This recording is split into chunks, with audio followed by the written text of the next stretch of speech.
जोड़ गोरनो एक बार वंदना हजार बार वंदना एक बार वंदना लाख बार वंदना करोड़ बार वंदना लाख बार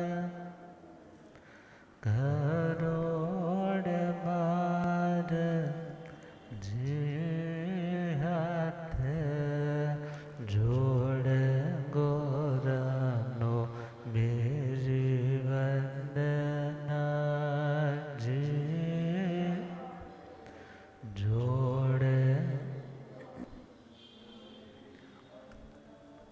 अनंत अनंत शांति के निकेतन शासनपति श्रवण भगवान महावीर स्वामी के पावन चरणारविंदों में हार्दिक भावना वंदन नमन। मेरे अंधेरे जीवन को रोशनी प्रदान करने वाले परम उपकारी आगम ज्ञान के भंडार आगम ज्ञाता आगम पुरुष जिन शास्त्ररत्न हिमाचल केसरी उपाध्याय भगवंत श्रद्धे गुरुदेव श्री जितेंद्र मुनि जी भाई साहब के पावन चरण कमलों में हार्दिक भावना वंदन नमन। पाठ पर विराजमान प्रवचन प्रभाव दीर्घ तपस्वी श्रद्धे श्री अचल मुनि जी महाराज साहब तपस्वी रतन श्री प्रभु मुनि जी महाराज साहब के चरणों में भावना वंदन नमन।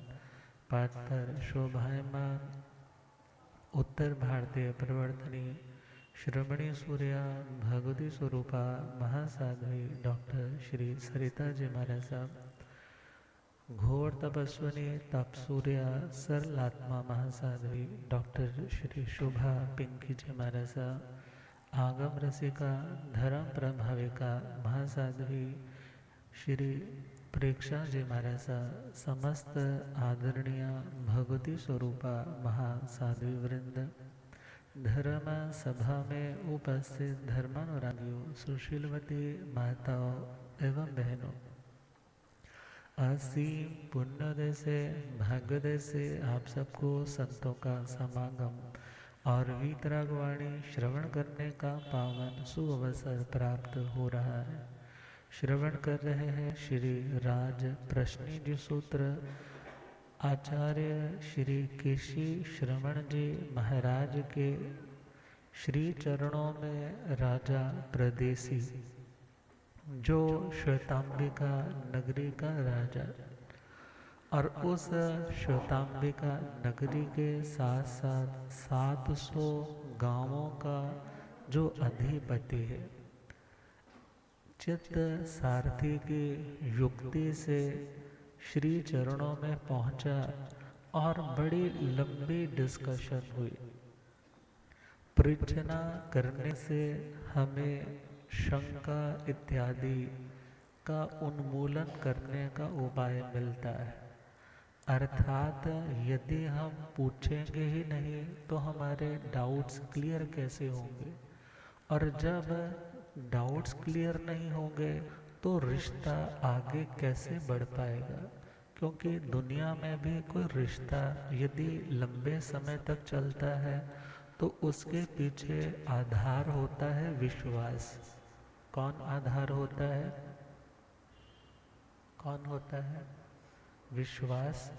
मगर यदि विश्वास न रहे तो वह रिश्ता धीरे धीरे कमज़ोर, धीरे धीरे उसमें सेपरेशन, बिखराव आने लग जाता है। धर्म के संदर्भ में भी यही बात आती है। यदि धर्म का तत्व कोई समझ में नहीं आ रहा और पूछते नहीं है, जिज्ञासा नहीं करते, समाधान नहीं लेते, तो हमारी धर्म के मार्ग पर प्रगति कैसे हो पाएगी। तो राजा प्रदेशी ने पूछा। शुरू में तो अविनय से पूछा, मगर बाद में विनय से भनते भनते इन संबोधनों से हर बात, हर प्रश्न अपना रखा। और फाइनली श्री केशी श्रवण जी महाराज, जो योग्य अधिकारी विद्वान है, बहुश्रुत ही नहीं श्रुत केवली उत्कृष्ट बहुश्रुत है, क्योंकि जघन्य मध्यम उत्कृष्ट 3 तरह के बहुश्रुतों की कैटेगरी आती है। और उत्कृष्ट बहुश्रुत जो 14 पूर्वधर ज्ञान राशि को संभालने वाले होते। तो श्री केशी श्रवण जी महाराज ने फाइनली उसे कहा कि तुमने जितने भी प्रश्न पूछे मैंने उनका समाधान दे दिया, अतः तुम श्रद्धा करो, विश्वास करो, रुचि करो कि आत्मा अलग होती है और शरीर अलग होता है। अर्थात जिस भी तरीके से तुम पूछना चाहते थे, मैंने हर बात का समाधान अपनी ओर से दे दिया। और जो तुम देखना चाहते हो, तो बिना सर्वज्ञ बने, बिना वीतराग बने, आप इन अरूपी पदार्थों की सत्ता का एहसास साक्षात रूप से नहीं कर पाएंगे। तो श्री केशी श्रवण जी महाराज से इतना कुछ सुनने के पश्चात मानसिकता एक और तो तैयार है, और एक और अपनी परंपरा का, अपने कुल धर्म का, अपने परिवार के बुजुर्गों की मान्यता का उसको ख्याल आ रहा है। अक्सर कहा करते हैं कि दुनिया में आप रहते हो, भले कुत्ता पालो, बिल्ली पालो, शेर पालो, गाय पालो, मीन्स पालना है तो पालो, मगर गलत फहमे वो मत पालो। गलत बिलीफ सिस्टम, उसे मत पालो, उसका पोषण मत करो, उसको आगे बढ़ाने का प्रयास भी मत करो। अर्थात श्री केशी श्रवण जी महाराज उसे समझा रहे हैं कि तुम अब इतना मेरे से सुन चुके हो, अब तो तुम्हें तसल्ली हो गई ना कि आत्मा अलग होती है और शरीर अलग होता है। बोला जी हाँ, तसल्ली तो हो गई, मेरा मन तो तैयार हो रहा है, दिल तो तैयार है कि आपने जो कहा वो ठीक है, मगर ये दिमाग है ना, वो दुनियादारी में उलझता है, अपनी पौराणिक रीति रिवाजों की ओर ध्यान देता है, और दिमाग कहता है कि ऐसे कैसे छोड़ देगा तू अपने पुराने रीति रिवाजों को, ऐसे कैसे तू छोड़ देगा अपने बाप दादों की मान्यता को। वो तो यही मानते थे कि शरीर और आत्मा दोनों एक होते हैं, कोई स्वर्ग नहीं, कोई नरक नहीं, कोई पुण्य नहीं, कोई पाप नहीं। इसलिए मैं अंदर से भले आपकी बात को मानूंगा, मगर मैं प्रचार तो किसका करूंगा, किसका प्रचार करूंगा? जो मेरे बाप दादा ने मान्यता हमारे तक अविच्छिन्न रूप से पहुंचाई है, मैं उसको खंडित नहीं करूंगा, मैं उसको तोड़ूंगा नहीं।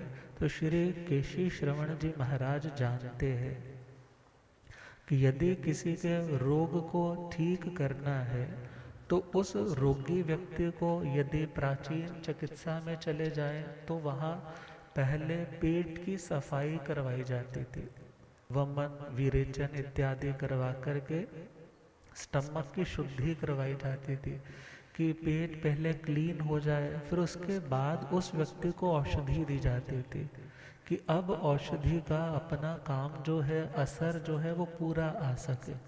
इसी प्रकार यदि इस राजा प्रदेशी की दृष्टिकोण वो निर्मल हो गया, वो करेक्ट हो गया, विजन यदि इसकी ठीक हो गई, तो उसके पश्चात इसका चारित्र मीन्स इसका बिहेवियर, इस व्यक्ति की जितनी भी इम्प्लीमेंटेशन है वो भी राइट डायरेक्शन की ओर ही बढ़ने वाली होगी। अर्थात यदि इस व्यक्ति का दृष्टिकोण नहीं बदला, तो इस व्यक्ति की हर क्रिया बिन सम्यक्तों के इसे कोई लाभ देने वाली नहीं होगी। मीन्स चारित्र की वैल्यू या चरित्र का ये नाम तभी दिया जाता है जब उसके पूर्व में सम्यक तो रहता है। यदि दृष्टिकोण ठीक नहीं है, तो ऐसे व्यक्ति के द्वारा की जाने वाली कठोर तप की आराधना आदि भी उस व्यक्ति को वो फल नहीं दे पाती जो एक सम्यक दृष्टि आत्मा की थोड़ी सी साधना भी उसे बहुत फल देने वाली बन सकती।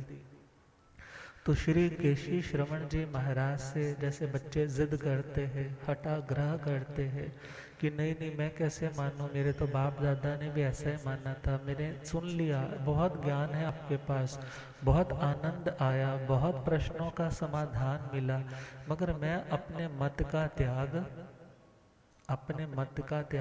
नहीं कर सकता। ये राग है ना। और अक्सर दुनियादारी में संप्रदाय भी चलते हैं ना, तो ज्यादा राग से चलते हैं। किससे चलते हैं? और इवन जब किसी संघ का आचार्य भी बनाया जाता है तो सरागी को बनाया जाता है, वीतरागी को नहीं बनाया जाता। किसे बनाया जाता है? जो छदमस्त हो, जो राग से अभियुक्त हो, उसी को तो सार संभाल की फिक्र होगी, मेरा संग बढ़े। मगर परमात्मा भगवान महावीर स्वामी तो वीतरागी थे, मगर उनके संघ के आचार्य किने बनाया था? आचार्य श्री सुधर्मा स्वामी जी महाराज। मीन्स छदमस्त आचार्य पदवी के लिए आता है।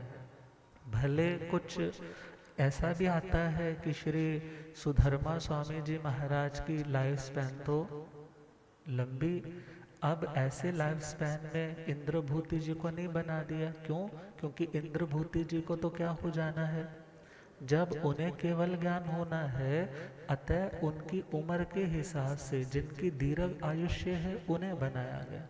अब यहाँ पर समझना है, छदमस्त होगा, सरागी होगा, वो आचार्य पदवी पर आएगा। और जो वीतरागी हो जाएगा उसको तो कोई अपनत्व, मेरा संग ऐसा कुछ होगा ही नहीं। और देखा जाए उद्धार करने के लिए तो वीतरागता के मार्ग पर ही बढ़ना है, मगर हाँ धर्म के साथ जोड़े रखने के लिए, बांधे रखने के लिए अनुराग भी अच्छी जगह पर, लगाव भी किन्हीं अंशों में काम करता है, अच्छी डायरेक्शन में। तो श्री केशी श्रवण जी महाराज वो भी अभी छदमस्त है, उन्हें भी अपने परमात्मा के दिए सिद्धांतों के प्रति समर्पण का भाव है, मगर वो समर्पण अंधा समर्पण नहीं है, बल्कि वो समर्पण तो प्रज्ञापूर्वक तत्वों का निश्चय करने के बाद जो श्रद्धा जागी है उसके आधार पर उनका वो समर्पण बना है। और राजा परदेसी का समर्पण कौन सा है अपने पूर्वजों के प्रति? बस अंधा समर्पण। अंधा समर्पण मतलब बस जो उन्होंने माना था उसको ही मैं मानूंगा, अर्थात अपनी परंपरा का राग, अपनी परंपरा का राग। और जहाँ राग अक्सर कुछ उत्कट रूप में उत्कृष्टता से होता है, वहाँ व्यक्ति उस मत के, उन सिद्धांतों के दोष नहीं देख पाता। और जहाँ पर द्वेष होता है तो उस द्वेष बुद्धि के कारण व्यक्ति अच्छे लोगों की अच्छाइयाँ उन्हें खोज नहीं पाता, उन्हें अप्रिशिएट नहीं कर पाता। तो आज 5 तरह के मिथ्यात्व में, 5 तरह के मिथ्यात्व, मिथ्यात्व मतलब मिथ्या दृष्टिकोण, मिथ्या का मतलब गलत, दृष्टि का मतलब नज़र, और दृष्टिकोण का मतलब हम किस एंगल से किसी वस्तु को देखते हैं और जिसके कारण हमें वो, हमारी नज़र के कारण नज़ारा कुछ और ही दिखाई देता है। और अक्सर कहते हैं सिक्के के 2 पहलू होते हैं। इसी प्रकार प्रत्येक परिस्थिति के प्रति जो उसको भा रहा है उसको तो अप्रिशिएट करता है, मगर जो उसके मतलब का नहीं लगता या जिसके प्रति उसको लगाव नहीं रहा है, या पूर्वजों ने जो बताया था यदि गलत भी था तो वो उसको भी मानता है, मगर यदि सही कोई अच्छा भी बताए तो क्या कहता है, नहीं नहीं हमारे तो ऐसी मान्यता नहीं है। तो श्री केशी श्रवण जी महाराज के पास जब पहुंचा है तो मिथ्या दृष्टि, था तो कैसा? मिथ्या दृष्टि, क्योंकि 5 मिथ्यात्व आते हैं, आभिग्रही, अनाभिग्रही, संशयिक, अभिनिवेशिक और अनाभोगिक। पहला पॉइंट कौन सा? आभिग्रहिक। आभिग्रही का मतलब जो व्यक्ति अपने किसी मत के प्रति, अपने किसी सिद्धांत के प्रति या अपने किसी सोच को छोड़ने के लिए तैयार नहीं होता है, हठाग्रही, अड़ जाता है कि नहीं ये ठीक है, जो मैंने जाना है वो ठीक है। अब आज की भाषा में सिंपल समझना हो तो बहुत लोगों को पता होगा, एक तो काला मोतिया होता है, एक सफ़ेद मोतिया होता है, और एक कलर ब्लाइंडनेस होती है। एक क्या होती है, सुना है आपने, कलर ब्लाइंडनेस होना? कलर ब्लाइंडनेस वाले व्यक्ति को कोई स्पेसिफिक कलर दिखाई नहीं देता। सपोज रेड कलर है तो उसको रेड नहीं दिखेगा, उसको पिंक दिखाई देगा। अब जिस व्यक्ति को ऐसा कोई रोग है, उस व्यक्ति को जो दिखता है वो कहता है वही ठीक है, मगर बाकी लोग कहते हैं भाई ऐसा नहीं है, ये कलर भी होता है। वो कहता होता तो मेरे को दिखाई देता, मगर ऐसा कलर होता ही नहीं है। अर्थात जो हठाग्रही बन जाता है उसका नाम क्या है, आभिग्रही मिथ्यात्वी। सेकंड पॉइंट है अनाभिग्रही। अनाभिग्रह का मतलब वो कहीं पर आग्रह नहीं करता, कहीं पर स्थिर नहीं होता, किसी बात के लिए अड़ता नहीं है। वो क्या बोलता है, सारे ठीक है। क्या बोलता है, सारे ठीक है। भले कोई वीतरागी को हो, भले सरागी को, सारे भगवान होते हैं। किसी के प्रति हमें कुछ बोलने की ज़रूरत नहीं है, सबको हाथ जोड़ देने चाहिए।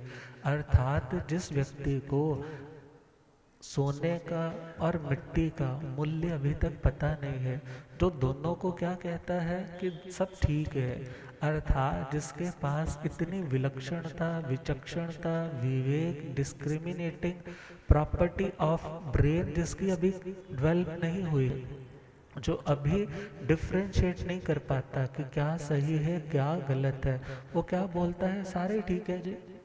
हाँ, क्योंकि आचार्य श्री सामंत भद्र जी ने तो तीन तरह की मूढ़ता, तीन तरह की, एक तरह से मूढ़ता, मूढ़ता मतलब सम्मोहन की दशा, तीन तरह की बताई है। पहली आती है लोक मूढ़ता, दूसरी आती है देव मूढ़ता, तीसरी आती है पाखंड मूढ़ता। देव मूढ़ता अर्थात जो लौकिक राग द्वेष से युक्त, शस्त्र अस्त्र से सुसज्जित, स्त्री इत्यादि से युक्त और पूजा भक्ति से प्रसन्न न करने से रुष्ट होने वाले हैं, उन्हीं को क्या मानता है, ये हमारे भगवान है। ये कौन है, हमारे भगवान है। मगर वेरी सिंपल, हम जब गॉड शब्द लिखते हैं तो एक स्मॉल GOD होता है और एक बिग वाला GOD लिखते हैं, गॉड। तो जो स्मॉल GOD है उसका नाम भी गॉड है, मगर वो गॉड कौन सा है, जो राग द्वेष से युक्त है, जो डिवाइन पावर से युक्त है, जिसकी शक्तियाँ जागृत है, जो भी कर्मों से युक्त है, अभी मुक्त नहीं है। मगर हमारे भगवान कौन है, जिसने राग द्वेष का मादिक जीते सब जग जान ली। अर्थात जिन्होंने राग द्वेष इत्यादि जो भीतर के विकार है उनको जीता, और उन्हें जीतने से क्या पैदा हुआ, वीतरागता। और वीतरागता आई तो सर्वज्ञता, सब कुछ जानने की, सब कुछ देखने की, निष्पक्षता से हर बात को क्लियरली बताने की उनके अंदर योग्यता प्रकट हुई। तो जो बिग वाला GOD है वो कौन है, वीतरागी आत्मा, जिनको कोई इंटरफेयर करने की ज़रूरत नहीं है, तुम्हें कर्म का फल देने की ज़रूरत नहीं है। क्यों, क्योंकि ऑटो मोड पे तुम्हारा अपना कार्मिक अकाउंट अंदर से खुद चल रहा है। उसका अपना प्रकृति बंध, स्थिति बंध, अनुभाग बंध, प्रदेश बंध। जब थोड़ा डेप्थ में समझोगे जैन थ्योरी को तो समझ में आएगा कि क्यों हमारे यहाँ परमात्मवाद, ईश्वरवाद, कि ईश्वर कुछ करता है उसे क्यों नहीं माना गया। क्यों, क्योंकि जो राग द्वेष से युक्त होगा वो तो इन चीज़ों में पड़ेगा, मगर जो वीतरागी है उसे पढ़ने की ज़रूरत। और वेरी सिंपल, यदि हम कहें कि भगवान के लिए तो सारे बच्चे होते हैं, तो क्या बच्चों के लिए पेरेंट्स कभी पार्शलिटी करते हैं? कहोगे महाराज जी कर लेते हैं। हाँ, जो ज़्यादा केयर करता है उसको ज़्यादा डिवीज़न में दे देते हैं, और कम केयर करता है उसको कम कर देते हैं। इसका मतलब हुआ जैसे संसार वाले पेरेंट्स करते हैं वैसे भगवान करते हैं, फिर तो उसमें कोई अंतर कोई अंतर ही नहीं रहा।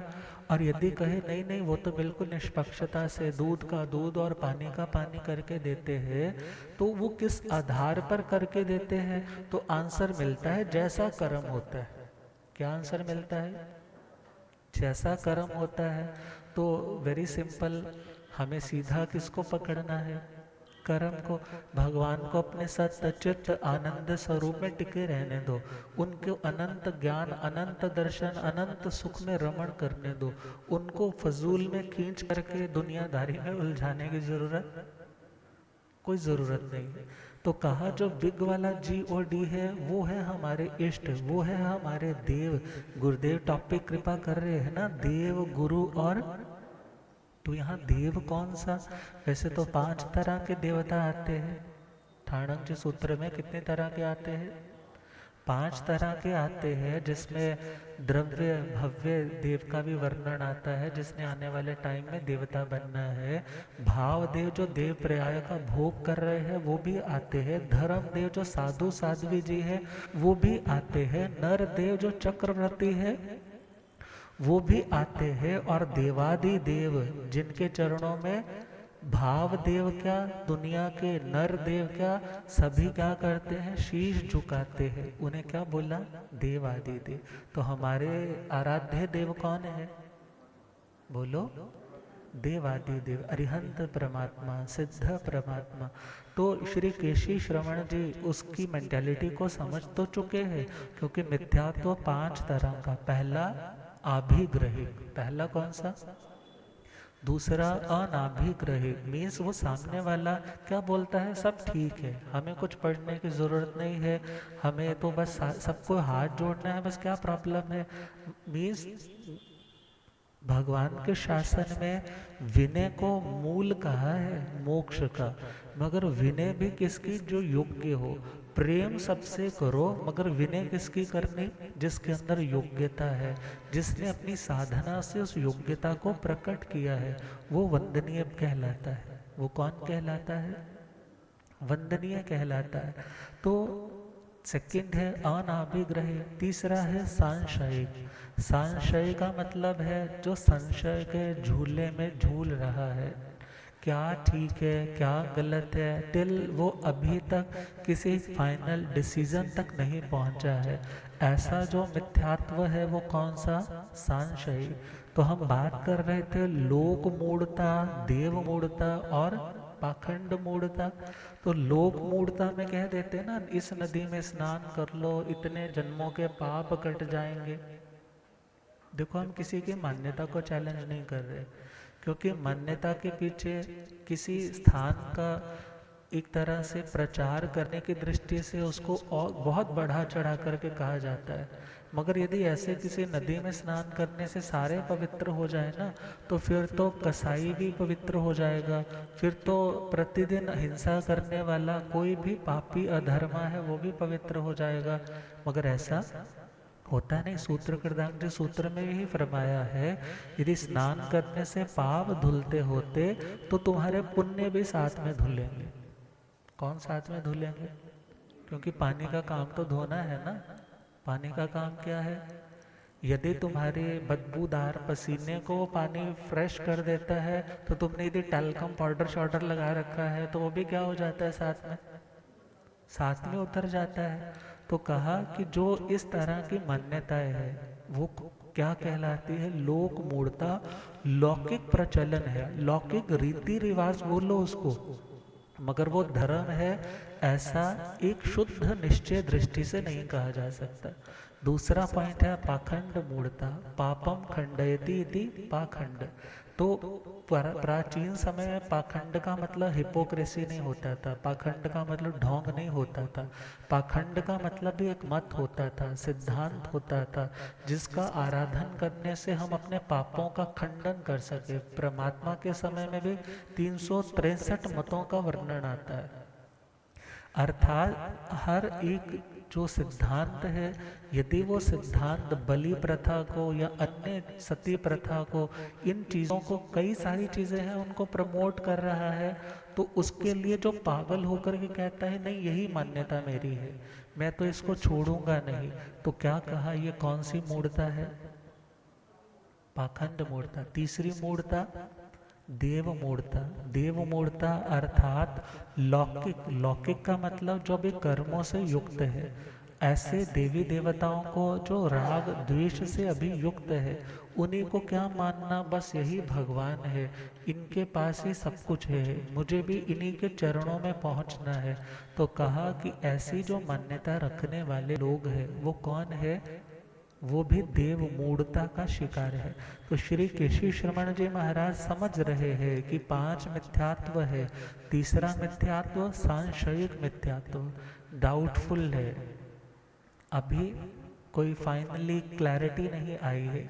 चौथा है अभिनिवेशिक।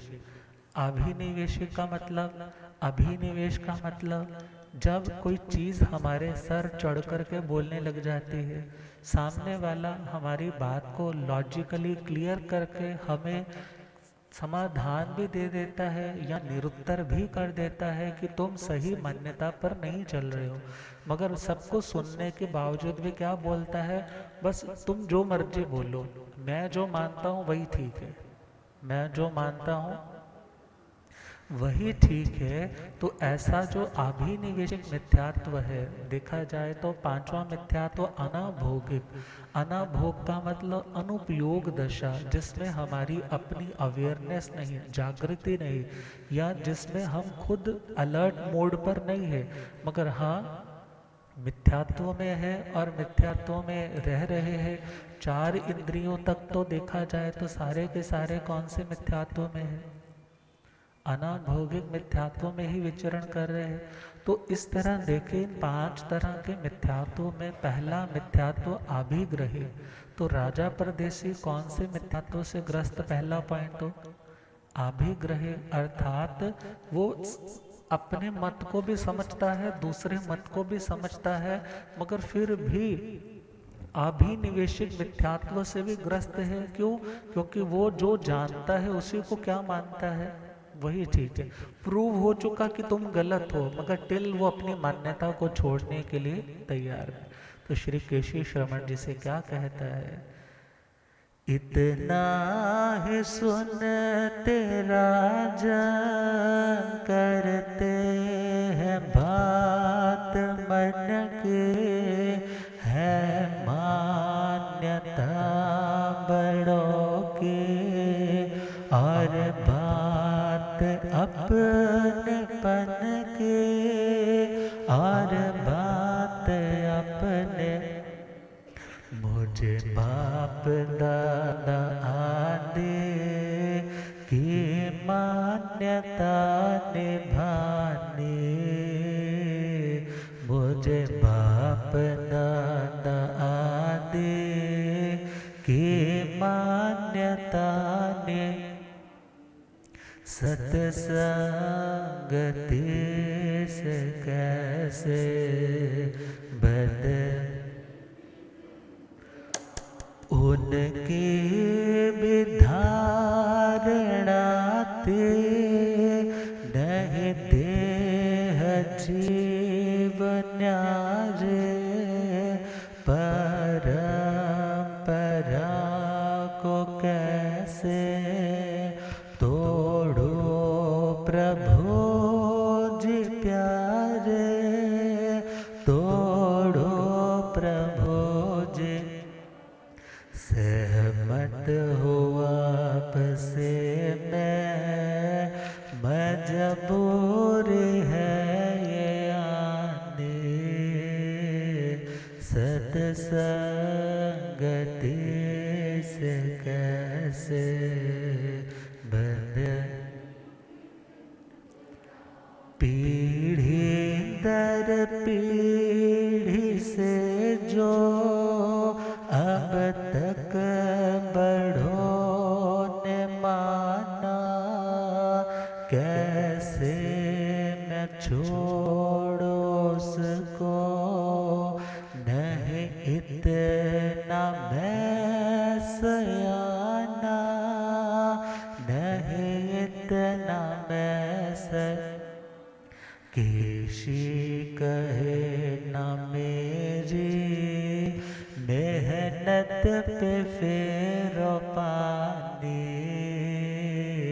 केशी कहे न मेरे मेहनत पे फेरो, सत्संगति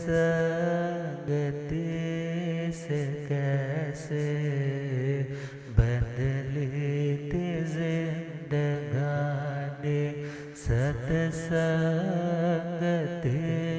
से कैसे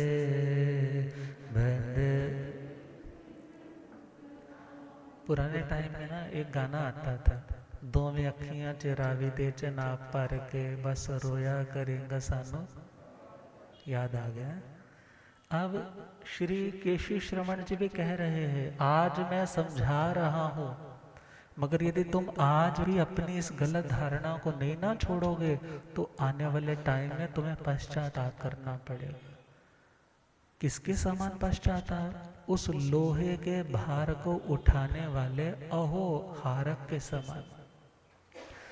विचार करो, जैन समाज में भी कोई टाइम था जब किसी की मृत्यु होती ना तो 14-15 दिन उसका क्या होता? पिट्ट स्यापा। कौन सा स्यापा? हाँ, हरियाणा चले जाओ ना तो वहाँ हम रुके थे नए नए, जब दीक्षा हुई थी तो हरियाणा में थे, शायद कैथल में थे, आउटर वाले स्थानक में। तो गर्मियों का टाइम था, मिट्टी रेत उड़ रही थी और नीचे वाले हॉल में किसी का प्रोग्राम था इसी चीज का। हम थोड़ा सा बाहर आए तो क्या देखा, एक गाड़ी एकदम से रुकी और गाड़ी में बड़ा अच्छी डिल डॉल बिल्कुल फिट एंड फाइन वाली लेडीज उतरी, मगर जैसे ही मतलब कि देखा वो जगह आ गई, नीचे घूंघट कर दिया और जोर जोर से हाय मर गए। अब हमारे पूर्वजों ने इन चीजों को क्या कर दिया? तोड़ दिया, बंद कर दिया। अब देखो ना, उठाला कौन से दिन हो जाता है? ये धारणाएं थी ना, ये मान्यताएं ही थी। और किसी की मृत्यु होती तो कथा बंद हो जाती। क्यों बंद हो जाती? उसका एक रीजन था। गली मोहल्ले में स्थानक होता था, सारे घर आसपास रोने धोने की आवाजें आएंगे, डिस्टरबेंस होगी, तो कहीं बुरा ना लगे तो क्या कर देते? बंद कर दे। आजकल घर ही कहाँ पर, कोई अम्बे वाली है, कोई जैन कॉलोनी है, कोई कहाँ पर है, अर्थात दूर दूर घर हो गए। तो देखा जाए परिवार वाले सहमति दे देते हैं कि महाराज कथा हो रही है तो उसको रोको नहीं, क्योंकि ये तो आरत ध्यान से रुकने का, धर्म ध्यान के और बढ़ने का मार्ग है, तो इसलिए हम इसको भी तवज्जो ज़्यादा नहीं देते। अर्थात बहुत सी मान्यताएं टाइम आने पर छोड़नी पड़ती है। क्यों? क्योंकि वो समय के अनुसार और धर्म के अनुसार भी ठीक नहीं हुए। तो राजा परदेसी को कैसे सही ट्रैक पर स्टोरी सुना करके लाएंगे, उसको फिर सुनेंगे। आप श्रद्धे गुरुदेव श्री अचल मुनि जी महाराज साहब कृपा करें इन्हीं भावनाओं के साथ। ओम शांति।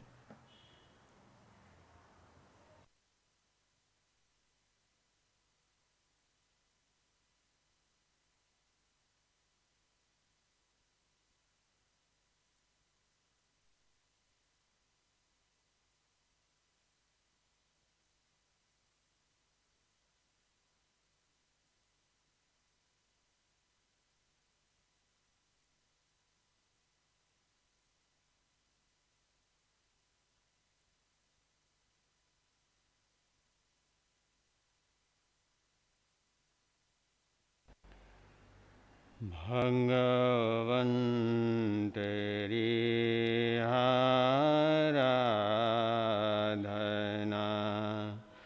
मेरी जिंदगी की शान हो, भगवन् तेरी आराधना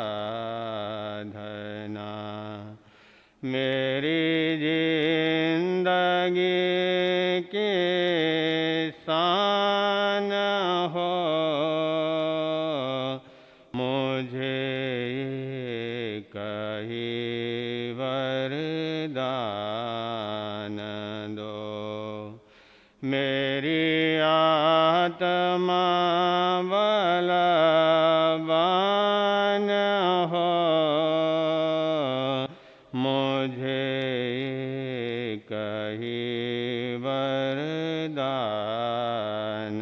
दो, मेरी आत्मा बलवान हो,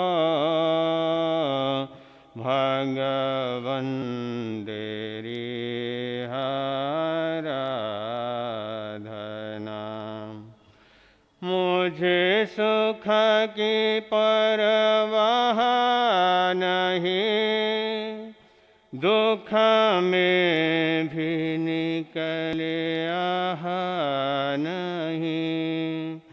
मुझे सुख की परवाह नहीं, दुख में भी निकले आह नहीं। बस एक तेरा ध्यान होठों पे तेरा नाम हो, बस एक तेरा ध्यान होठों पे तेरा नाम हो, भगवन तेरी आराधना। पथ में हजारों विघ्न भी आए डिगाने जो अगर, पथ में हजारों विघ्न भी आए डिगाने जो अगर, चाहे सामने शैतान हो, मेरे प्राण भी कुर्बान हो, चाहे सामने शैतान हो, मेरे प्राण भी कुर्बान हो, भगवन तेरी आराधना, भगवन तेरी आराधना।